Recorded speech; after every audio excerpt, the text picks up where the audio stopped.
The Prince by Niccolo Machiavelli. Chapter 11, concerning ecclesiastical principalities.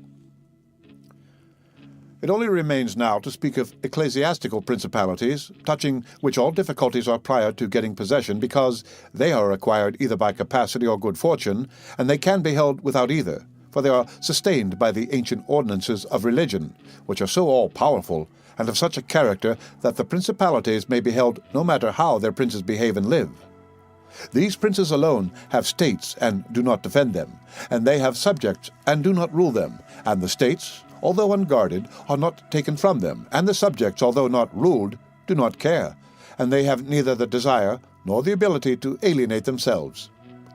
Such principalities only are secure and happy, but being upheld by powers to which the human mind cannot reach, I shall speak no more of them, because, being exalted and maintained by God, it would be the act of a presumptuous and rash man to discuss them. Nevertheless, if anyone should ask of me, how comes it that the Church has attained such greatness in temporal power, seeing that from Alexander backwards the Italian potentates, not only those who have been called potentates, but every baron and lord through the smallest, have valued the temporal power very slightly? Yet now a king of France trembles before it, and it has been able to drive him from Italy and to ruin the Venetians. Although this may be very manifest, it does not appear to me superfluous to recall it in some measure to memory.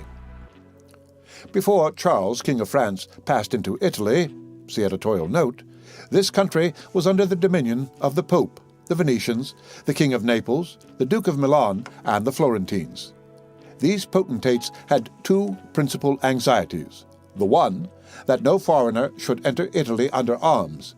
The other, that none of themselves should seize more territory. Those about whom there was the most anxiety were the Pope and the Venetians. To restrain the Venetians, the union of all the others was necessary, as it was for the defense of Ferrara, and to keep down the Pope, they made use of the barons of Rome, who, being divided into two factions, Orsini and Colonnesi, had always a pretext for disorder, and, standing with arms in their hands under the eyes of the pontiff, kept the pontificate weak and powerless.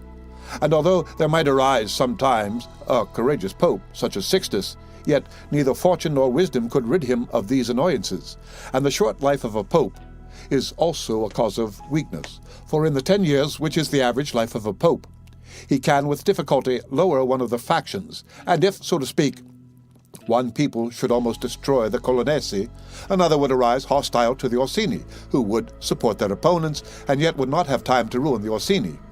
This was the reason why the temporal powers of the Pope were little esteemed in Italy.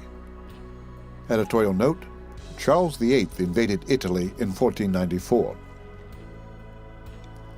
Alexander VI rose afterwards, who of all the pontiffs that have ever been showed how a pope with both money and arms was able to prevail, and through the instrumentality of the Duke Valentino, and by reason of the entry of the French, he brought about all those things which I have discussed above in the actions of the Duke.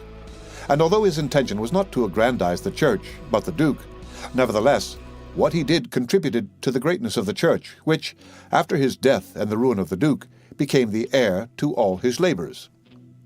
Pope Julius came afterwards and found the Church strong, possessing all the Romagna, the barons of Rome reduced to impotence, and, through the chastisements of Alexander, the factions wiped out.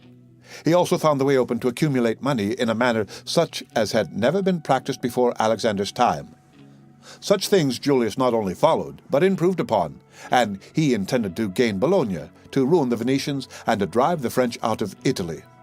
All of these enterprises prospered with him, and so much the more to his credit, inasmuch as he did everything to strengthen the Church, and not any private person. He kept also the Orsini and Colonnesi factions within the bounds in which he found them, and although there was among them some mind to make disturbance, nevertheless, he held two things firm: the one, the greatness of the Church, with which he terrified them, and the other, not allowing them to have their own cardinals, who caused the disorders among them.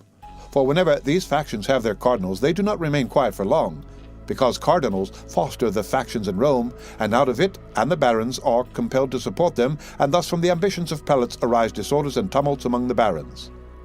For these reasons, His Holiness Pope Leo, see editorial note, found the pontificate most powerful, and it is to be hoped that, if others made it great in arms, he will make it still greater and more venerated by his goodness and infinite other virtues.